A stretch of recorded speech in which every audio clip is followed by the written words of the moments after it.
আল্লাহ সুবহানাহু ওয়া তাআলা কোরআনে বলেছেন, ওয়ালা তাবখাসুন নাসা আশিয়াআহুম, মানুষের প্রাপ্য অধিকার কমিয়ে দিও না। রাসূলুল্লাহ সাল্লাল্লাহু আলাইহি ওয়াসাল্লাম হাদিসে বলেছেন, শ্রমিককে তার ঘাম শুকানোর আগে মজুরি দিয়ে দাও।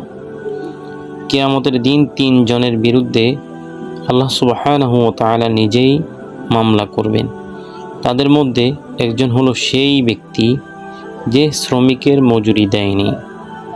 আপনি যত বড় ব্যবসায়ী হন, যত বড় মালিক হন, মনে রাখুন আল্লাহর কাছে আপনার পদমর্যাদা নয়, আপনার ন্যায় পরায়ণতাই আসল।